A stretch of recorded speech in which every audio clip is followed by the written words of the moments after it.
Live mula sa GMA Network Center. Ito ang 24 Oras. Magandang gabi po, Luzon, Visayas at Mindanao.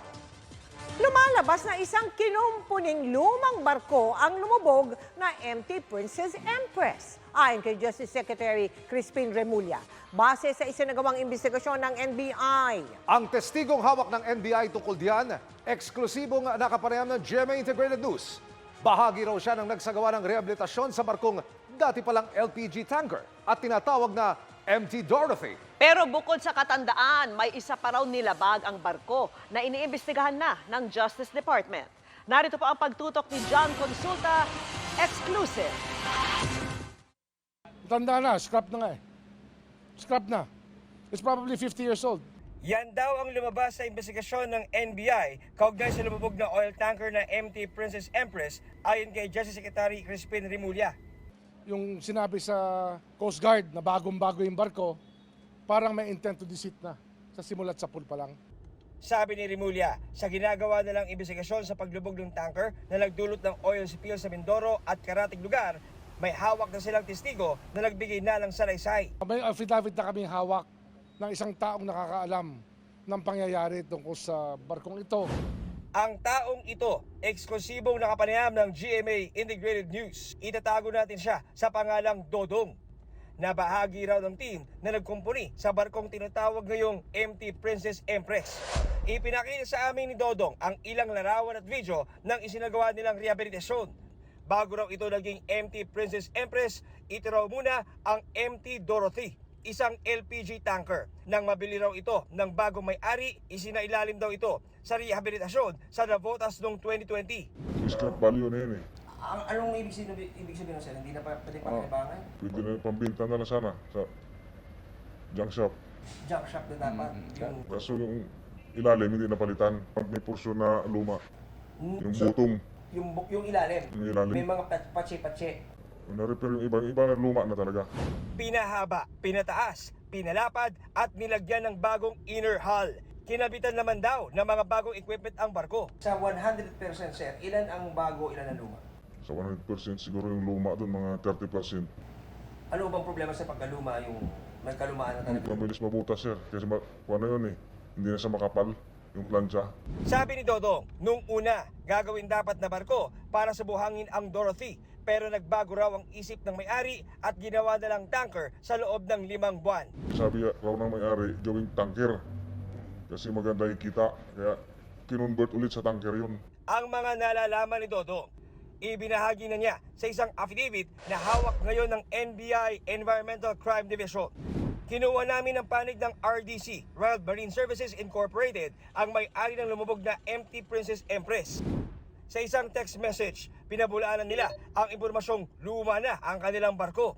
Pero bukod sa issue ng edad ng barko, sabi ni Secretary Remulla, may nakuha rin silang impormasyon na tumuloy pa rin daw sa paglayag noong February 28 ang MT Princess Empress sa kabila ng gale warning noong February 27. February 28, madaling araw, sinabihan na sila, ano ang karagatan, medyo mahirap, daanan, pero hindi rin pinansin, tumuloy pa rin sila. At para bang nung nag-maneuver ng bandang huli, ay too late na. At talagang doon na lang talaga, aksidente talaga mangyayari.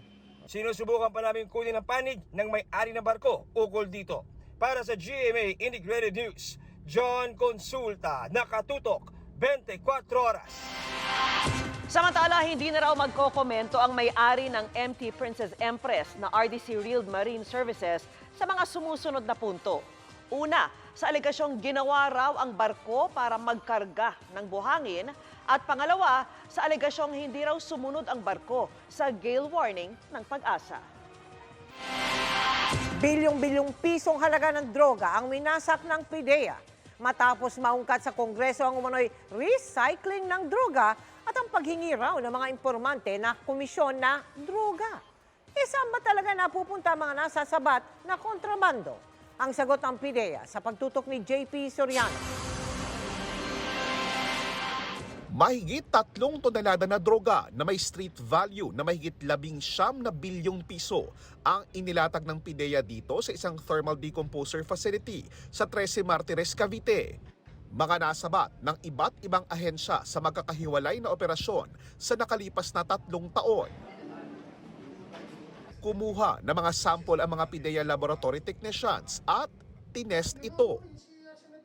At matapos nga pong masuri ang aabot sa mahigit 3.7 milyon na gramo ng illegal na droga, ay ilalagay sila sa incinerator na yan kung saan sila po ay susunugin sa napakainit na temperature na 1,000 degrees Celsius.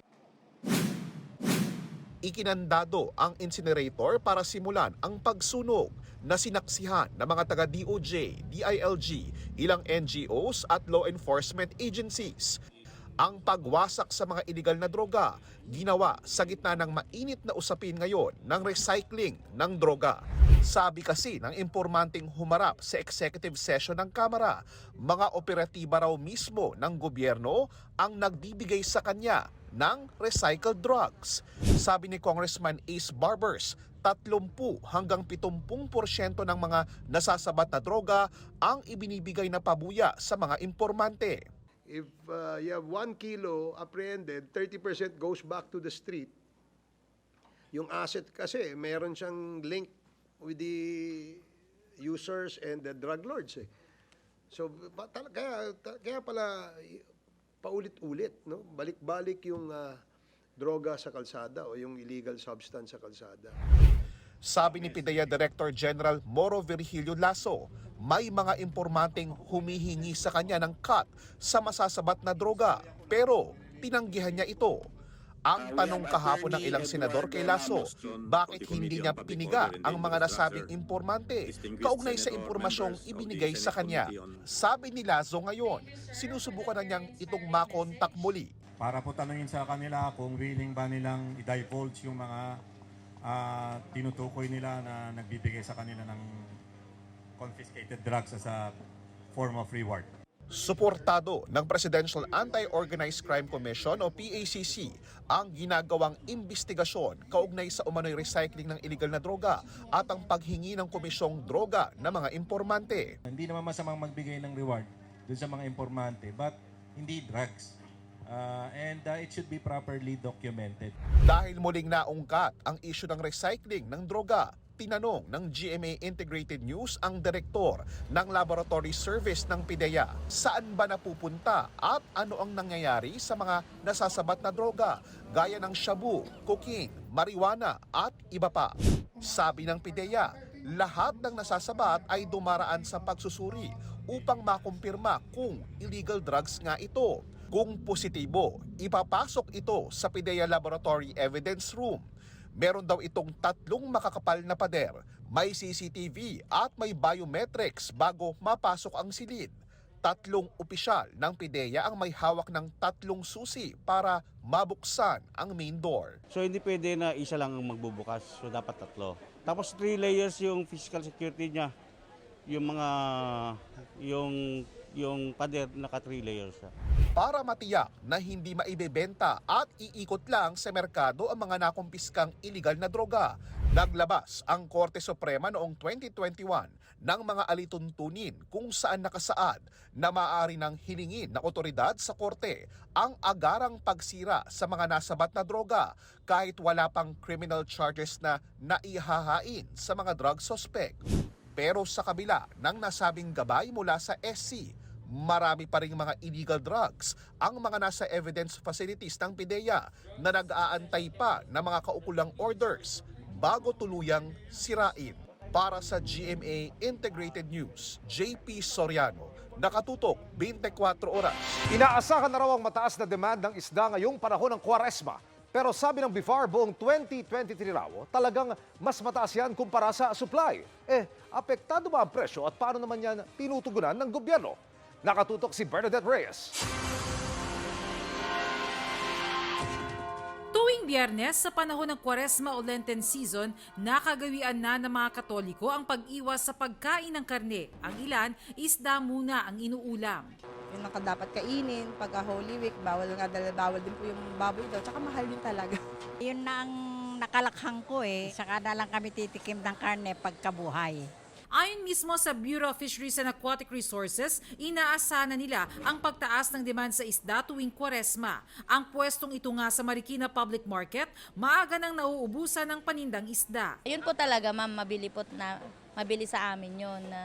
Kasi yun ang kinaugalian ng Pilipino. Historically talagang may naitatala tayo na konting pagtaas doon sa presyo, lalo na mataas ang demand nito kapag mahal na araw. Pero again, hindi namin nakikita na talagang malawakang kakulangan or pagtaas ng presyo.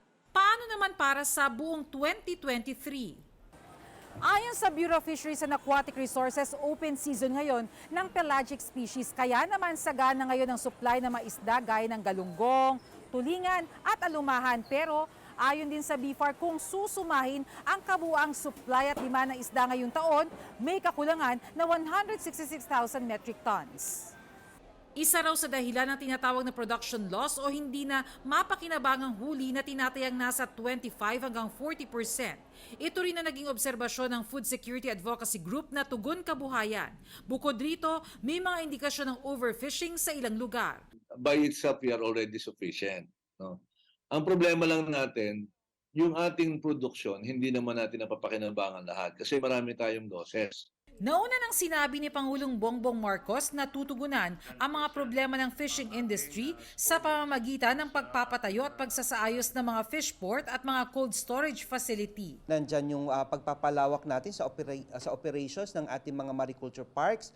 Tinitingnan din yung ating mga abandoned, unutilized fish ponds under the fish pond lease agreement. Lalagyan natin ng stocks and of course nandyan din yung ating mga legislated hatcheries. Kailangan may available tayong fingerlings. At ito ang isa sa mga programa ng Bureau of Fisheries and Aquatic Resources. Let's focus on post-harvest. Palagay na isa sa napaka-strategic doon, siguraduhin merong ingredients yung aquaculture industry. Para sa GMA Integrated News, Bernadette Reyes, nakatutok 24 oras. I am ready! GMA Weather, serbisyong totoo ng GMA News. Mga kapuso, kumpara nitong mga nakalipas na araw, bahagyang humina ang hanging amihan. Kung dati buong Luzon, ngayon sa Northern at Central Luzon na lang ito nakakaapekto. Patuloy namang binabantayan ng isang namumuong sama ng panahon sa Philippine Area of Responsibility. Uli itong namataan 295 kilometers silangan ng Katarman, Northern Samar. Ayon sa Pag-asa, maaari ang mag-dissipate o mawala na rin sa mga susunod na araw. Pero sa ngayon, paghandaan pa rin ang mga pag-ulang dala nito. Base sa datos ng Metro Weather, umaga pa lang ay may ulan na sa Samar, Leyte, Panay at Negros provinces. Pagsapit ng hapon, may ulan na rin sa natitirang bahagi ng Visayas. May malalakas na ulan na posibleng magpabaha o magdulot ng landslide. Uulanin din ang Mindanao lalo po sa hapon. Heavy to intense rain sa mararanasan sa ilang lugar gaya ng Zamboanga Peninsula, Sultan Kudarat at South Cotabato. Sa Luzon, may ulan din sa Palawan, Mindoro, Bicol Region, Aurora at ilang bahagi ng Cagayan. Nananatili namang mababa ang tsansa ng ulan sa Metro Manila. Hindi pa rin daw dapat nakapaglayag ang MT Princess Empress ayon sa Marina. Taliwas sa pahayag ng Philippine Coast Guard. Hindi pa raw kasi kasama ang barkong ito sa inisyu nilang authorization sa may-ari. Tinutukan niya ni Sandra Aguinaldo. Magkaiba ang sinasabi ng dalawang ahensya ng gobyerno kung may otorisasyong maglayag ang MT Princess Empress na lumubog sa may Nauhan, Oriental Mindoro at naging sanhi ng malawakang oil spill na nakakaapekto sa karagatan doon. Pinaninindigan ng Maritime Industry Authority o Marina na bagamat merong Certificate of Public Convenience o CPC ang may-ari ng barko na RDC Railed Marine Services, hindi pa ito naaamyendahan para maisama ang MT Princess Empress sa kanilang fleet. Ibig sabihin, hindi pa ito dapat nakapaglayag. It's true that the company has a valid company certificate of public convenience or CPC. However, as confirmed by our administrator during the Senate inquiry, this particular tanker vessel, M-Tanker Princess Empress, has not yet been added to the company CPC. Ipinakita naman ng Philippine Coast Guard o PCG ang dokumentong sinumiti raw ng RDC sa kanila, kaya pinayagang maglayag ang barko. Ang isang dokumento nakasaad na binibigyan ng CPC ng Marina ang RDC. Kalakip din ang desisyon umano ng Marina na payagan ang amendment para idagdag ang MT Princess Empress sa fleet ng kumpanya. Pero ang kopya ng amendment walang pirma. Bagamat may stamp ito na certified true copy ng Marina. This is the certificate of public convenience as submitted to us, to Coast Guard Station Manila, last February 27 nung dumaan yung barko ng MT Empress. Motor tanker Princess Empress. Okay? So, 4 na beses nang ginamit ito ng nasabing barko sa mga transaksyon niya sa Philippine Coast Guard. Pero as far as we are concerned, we relied on this document kaya namin pinayagan yung barko na maglayag. Iniimbestigahan na ng Coast Guard ang dokumento. Nag-iimbestiga rin ng Department of Transportation kaugnay sa issue. Ito po ay titingnan ng DOTR to everyone na tutulungan po tayo para po ma-resolve po itong crisis na meron dyan po sa Mindoro. Sa isang pahayag, sinabi naman ng RDC na parating na sa bansa mula sa Japan ang ROV o Remotely Operated Underwater Vehicle para magsagawa ng visual survey sa lumubog na barko para malaman ang kondisyon nito. Kinontrata daw ito ng kumpanya para malaman ang tamang hakbang sa pag-aalis ng langis na nasa loob pa ng barko na sinasabing nasa lalim na 400 meters.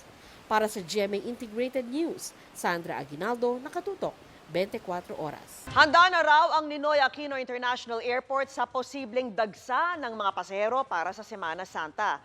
Pagkatapos niyan, balak na ring ibahin ang terminal para sa mga domestic flight. Nakatutok si Ian Cruz. Nasa 130 hanggang 140,000 ang paserong inaasang daraan sa NAIA sa Semana Santa ayon sa Manila International Airport Authority. Handa na raw sila at iba pang ahensya sa paliparan para sa pagdagsang yan. Naayos na raw ng MIAA ang aircon ng Terminal 3 pati ang posisyon ng mga CCTV camera para masigurong walang blind spot, bagay na ginawa kontra krimen at korupsyon. Pagkatapos ng Semana Santa, paghahandaan naman ng MIAA ay ikalawang bahagi ng terminal reassignment sa NAIA. Ang Terminal 2 gusto raw nilang gawing pang-domestic flights lang. Why are we doing these terminal changes? It's to balance the capacity within the different terminals, and the ultimate goal is to turn NAIA Terminal 2 into an all-domestic terminal. Ang immigration officers na ngayon nakatalaga sa Terminal 2 may kakalat sa Terminal 1 at 3 na gagamitin na sa international flights.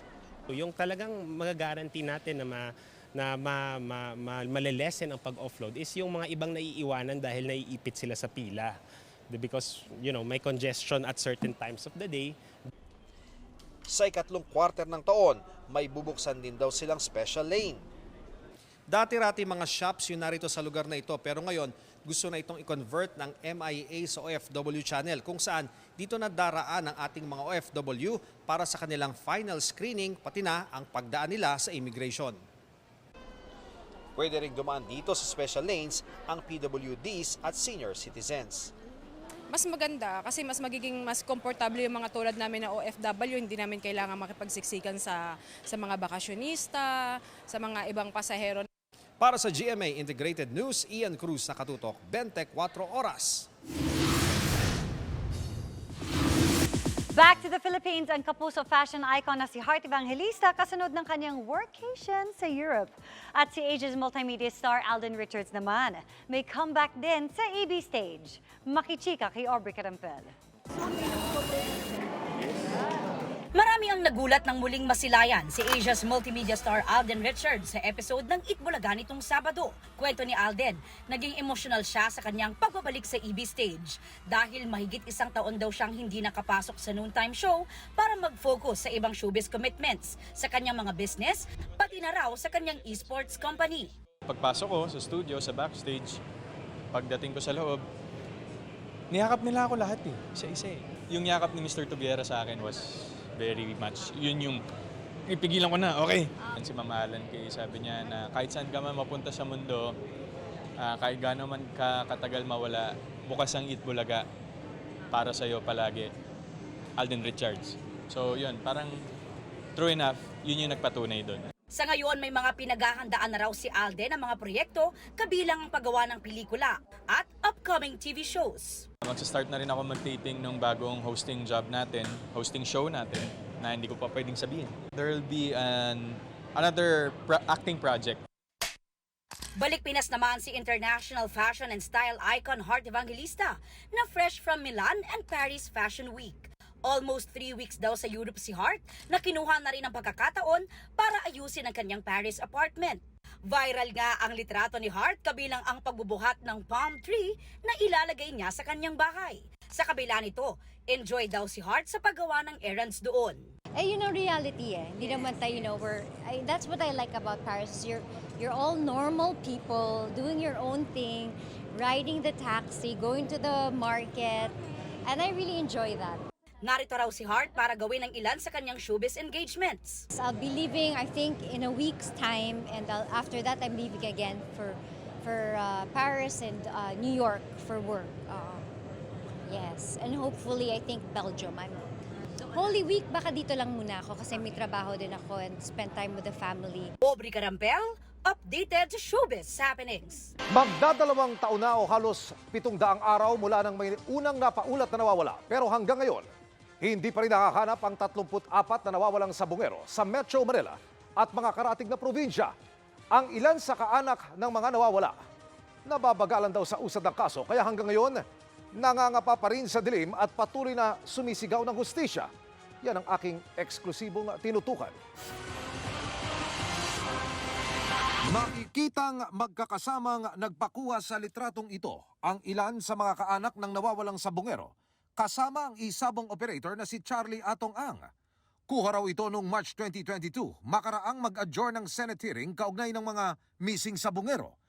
Ang pagsasama nila sa isang litrato, nilakipan daw ng pangako noon ni Ang na tutulong siya sa investigasyon. Nanawagan ngayon si Maria Carmelita Lasco kay Atong Ang na magparamdam.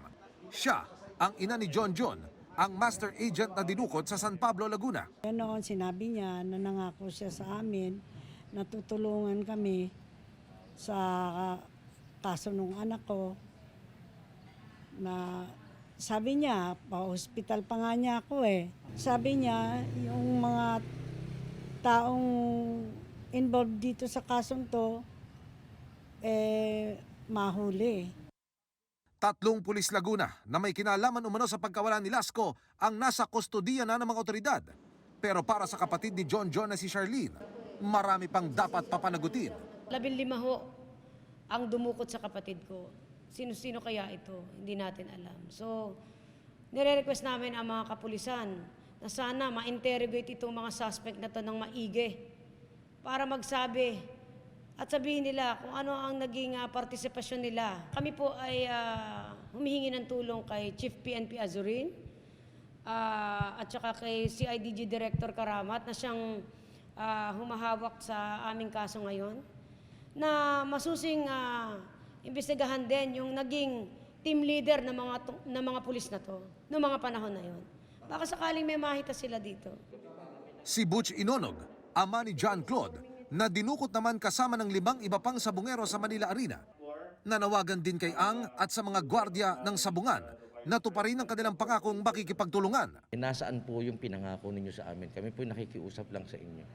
Baka pwede nyo kaming tulungan na maihatid sa hukuman o sa justice itong mga taong pinaghahanap at nilabasan ng warrant. Hinihinga namin ng pahayag si Ang.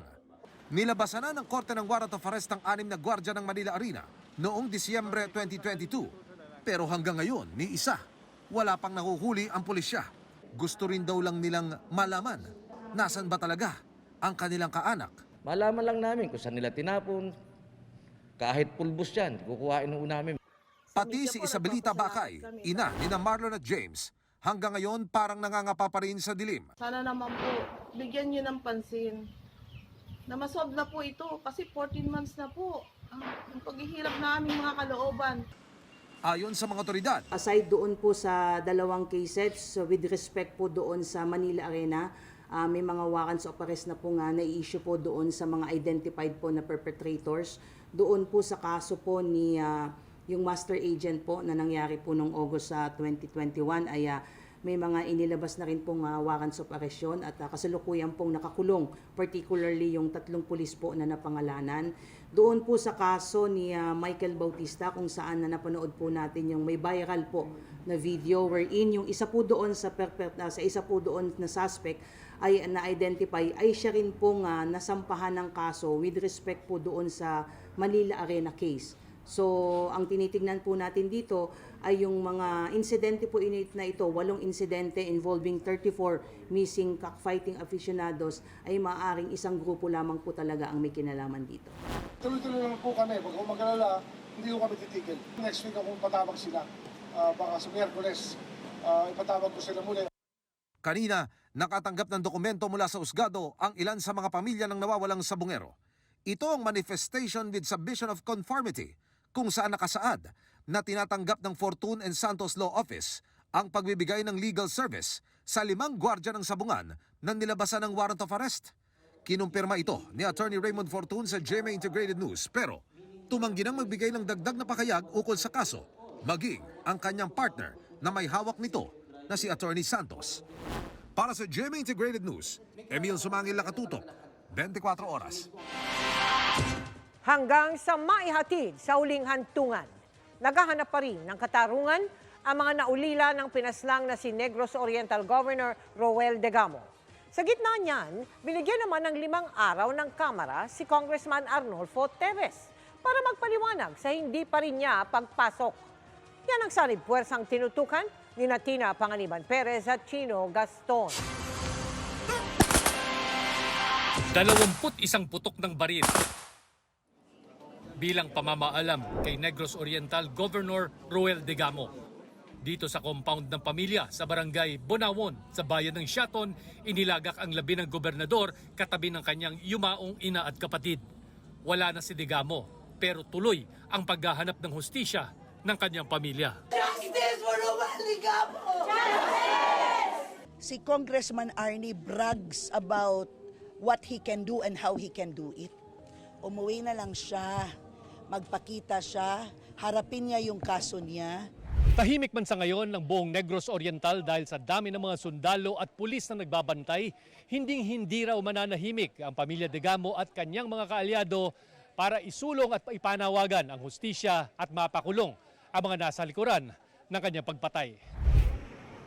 Bago ang paghihimlay, libo-libong taga-suporta, kaanak at kaibigan ang dumalo sa necrological rites at huling misa. Mahigpit ang pagbabantay ng PNP at AFP sa lansangan papasok ng barangay.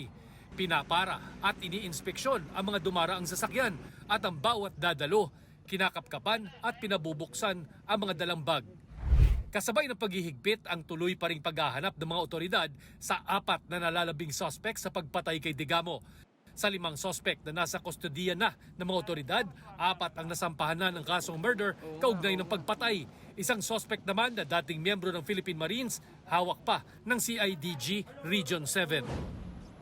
Sa batasang pambansa, wala pa ring Teves na pumapasok kahit di pa naman pinagbibigyan ang request nito para sa 2 buwang leave of absence. Ipinaabot na raw ito sa Ethics Committee at nasa kanila na kung papayagan ito ayon sa Secretary General ng Kamara. Base sa rules ng House Ethics Committee, may 10 araw ang isang kinasuhan para sumagot. Pero sa kaso ni Congressman Arnolfo Teves, 5 araw lang ang binigay. Kasi madali naman na, may email naman na pwede siyang sumagot. Kapag nangihingi ka ng ganong katagal na leave, kailangan meron namang justification. Ang sinight po niya, security threats? Parang mahirap na patunayan yun, ano? Kaugnay niyan, muling tiniyak kagabi ng House Speaker sa personal nilang pag-uusap ng abogado ni Teves na gagawin ng Kamara ang lahat para ligtas na makabalik si Teves. Nakikipag-ugnayan na ang PNP sa Kamara kaugnay niyan. As soon as he arrives po back mula po sa abroad po ay ang PNP po is ready to provide him security including his immediate families po. I-assess ni Congressman Teves kung napapanahon na siya ay umuwi. Unless and until there are charges filed in court, there is an information filed in court and a warrant is issued, he cannot be considered as in hiding because what is he hiding from? Wala pa naman. Para sa GMA Integrated News, Tina Panganiban-Perez. Chino Gaston, Nakatutok, 24 Oras. Pinaghahandaan na po ang pagbabalik ng tradisyon ng pagpapapako sa krus sa Kutod sa San Fernando, Pampanga. Pero ang panata ng itinuturing na pinakamatagal na nagpapako roon, posibleng huli na raw ngayong taon. Kung bakit, alamin sa pagtutok ni Oscar Oida.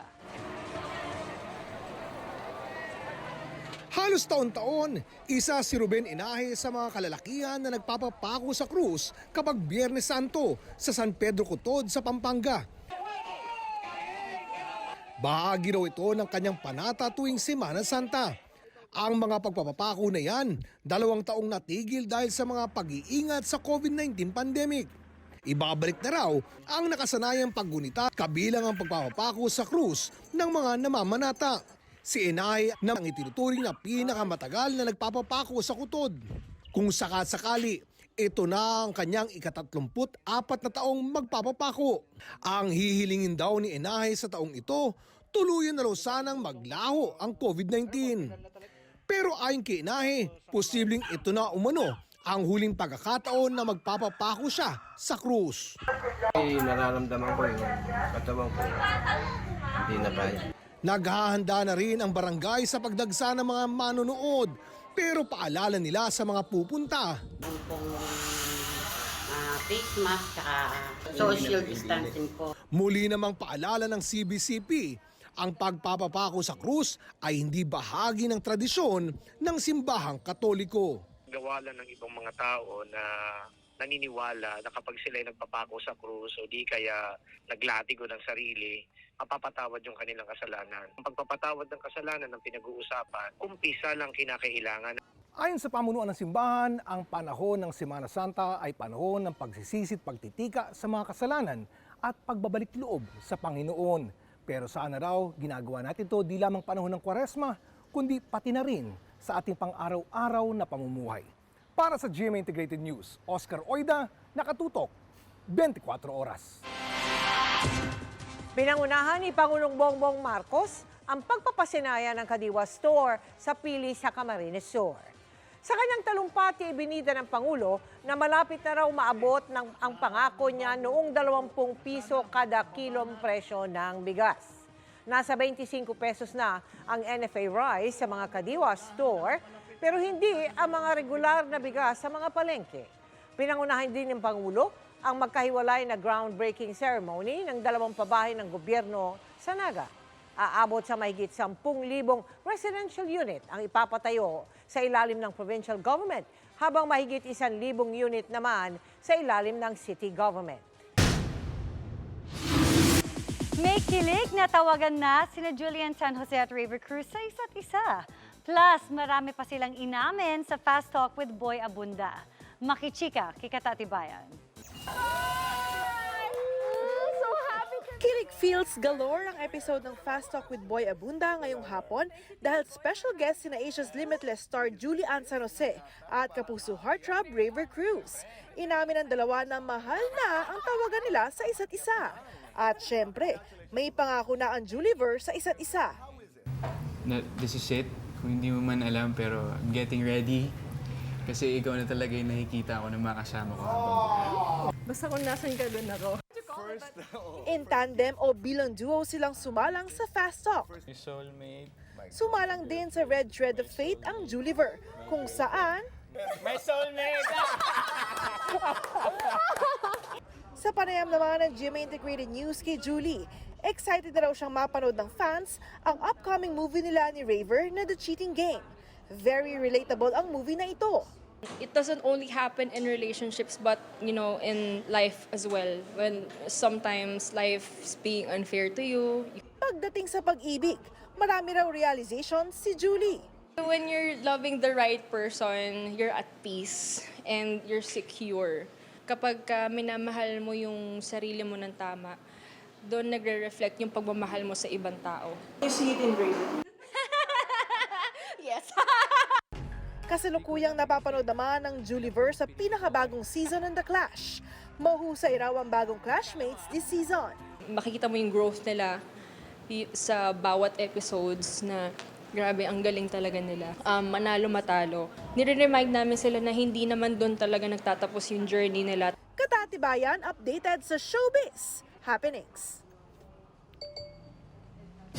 Ilang bigating Kapuso stars ang nakisaya sa Ayat Festival 2023 sa San Fernando, La Union. Ang masayang pista sa report ni Claire Lacanilao ng GMA Regional TV1 North Central Luzon. Jam-packed ang celebration ng Ayat Festival 2023 sa La Union.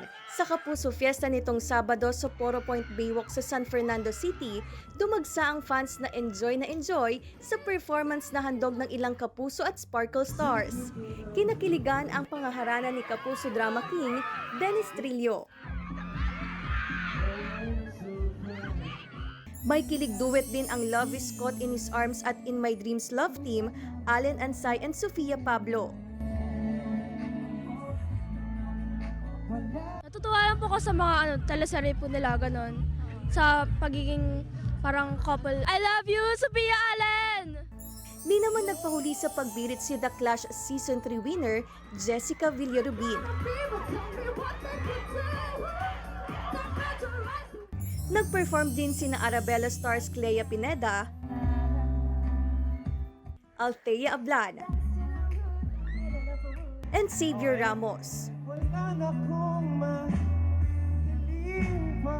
Nagsilbi namang host si Vanessa Del Moral. After ng Maria Clara at Ibarra, ito lang talaga yung first time na lumabas kami at makipag-alubilo ulit sa mga manonood, lalo na yung talagang mga na-excite na tumutok at sumubaybay dun sa programa. Yung other scenes namin sa Love Is, dito namin kinunan. Yung bahay ni Florence, dito siya sa La Union. So ang saya na nakabalik kami. Napakasaya po kasi pagdating pa lang namin, grabe na po yung pagtanggap. Para sa GMA Regional TV 1 North Central Luzon at GMA Integrated News, Claire Lacanilao, nakatutok 24 oras. At yan ang mga balita ngayong Huwebes. Ako po si Mel Tiangco. Ako po si Emil Sumangil. At ako po si Vicky Morales, buong puso para sa Pilipino. Ito ang GMA. Walang kinikilingan, walang pinoprotektahan. Walang kasinungalingan, serbisyong totoo po lamang. At dahil hindi natutulog ang balita, nakatutok kami 24 oras. For more chika updates, like and subscribe GMA's YouTube channel. I-click lang ang subscribe button na lalabas sa screen. At sa mga kapuso natin abroad, maaari nyo kaming masubaybayan sa GMA Pinoy TV at sa www.gmanews.tv.